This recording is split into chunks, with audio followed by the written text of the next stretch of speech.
Welcome to Core Concepts from Dent Gaming. Let's see this build. Hey guys, what is up? Got another video for you today for Core Concepts. This is, as promised in the last video, Xenomorph Mark II, or MK2, whatever you want to call it. Let's go ahead and dig into it. He is running a Ludlow on the right arm, really used for that close range spray and just to keep enemies on their toes. That's pretty much how I like to use it. Also, it's good for keeping the stagger built up once you do get there. The Bad Cook, obviously, on the left hand, just like its heavier, chunkier version.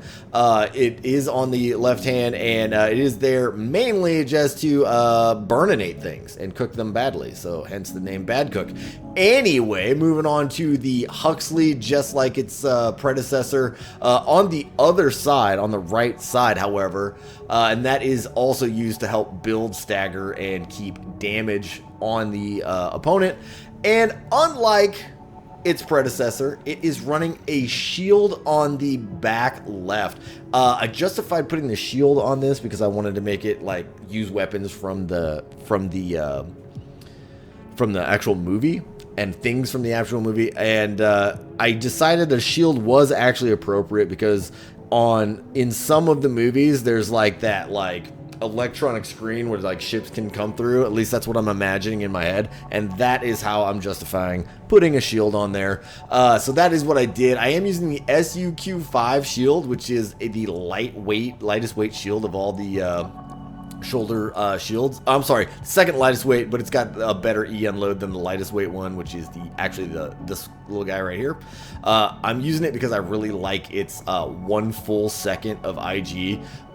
I've said this before in many videos, I'm not the greatest of pilots, so having a bigger window to block 65% of the damage and 75% of the impact, I'm down for that. That's what I need. So main battle strategy here is you shoot your opponent and you try not to get shot as much by utilizing your shield and your insane maneuverability. That is the battle strategy. Yeah, it's really only got the one, but it's pretty effective at it.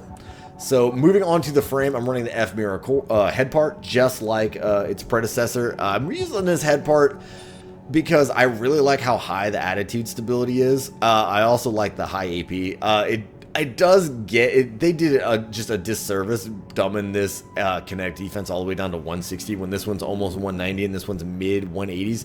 I mean, give me like 175, 178. You know, you didn't have to do me like that. You didn't have to do me all the way down to 160. Plus, the weight of this thing is just chunky, and it's got the third highest EN, something like that. It's a high EN, but the rest of its statistics do look really, really good. Like I said earlier, stability is good, system recovery is good, scan distance is decent, scan effective duration is okay. You know, it's a justifiable head part. I think it's got the second or third highest AP as well. I'm running off memory right now, so I might be wrong.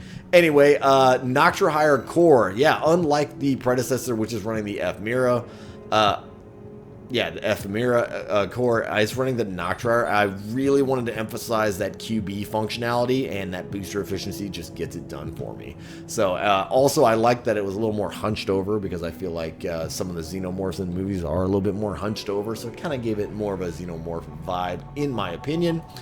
The arms, yes, I am using the Fermiza arms on this. Not that I really need to. It doesn't really... I'm using mainly spray weapons. I really just did that as an aesthetic choice because I'm like, what if they had some giant shoulder blades, like crazy looking things? And yeah, I just had a little bit of fun with that. Plus, they were nice and narrow, kind of like the Xenomorph arms are in the movies, so I figured that was a pretty decent fit. Noctra Higher legs, because that was the whole goal. I wanted to put the platform on the Noctra Higher legs, so I started here and then disassembled everything else. So that is how those actually came to be.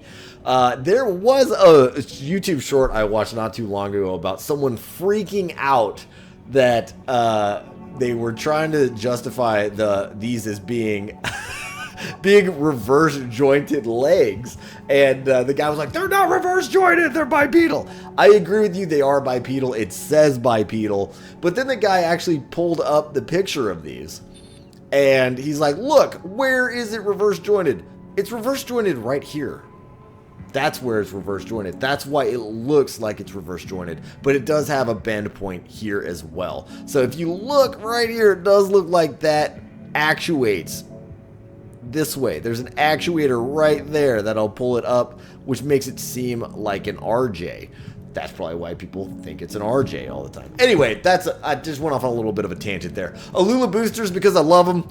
Ocellus because it's mainly a close range fighter. Hokushi because it's a strong generator and it's got a good, it basically is good at recharging and it's good at mitigating the energy used. I'm running assault armor just like its older, just like its bigger, heavier Xenomorph Mark 1.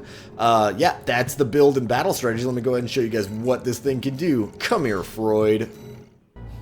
Main system. Alrighty. Let's go. Yeehaw. Whoop. Yeah, no.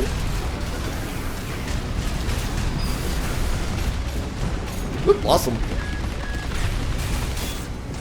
Another thing that I find surprising about this build is the flamethrower is good out to like 200 meters or something like that. Just incredible amount of range on that. I don't know how that didn't kill me, but okay. Or hit me. Oh boy.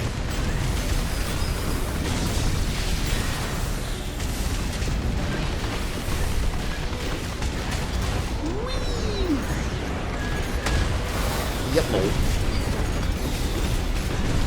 Why is that staying out? I think my button's glitched. No. Come on, Freud. 50%.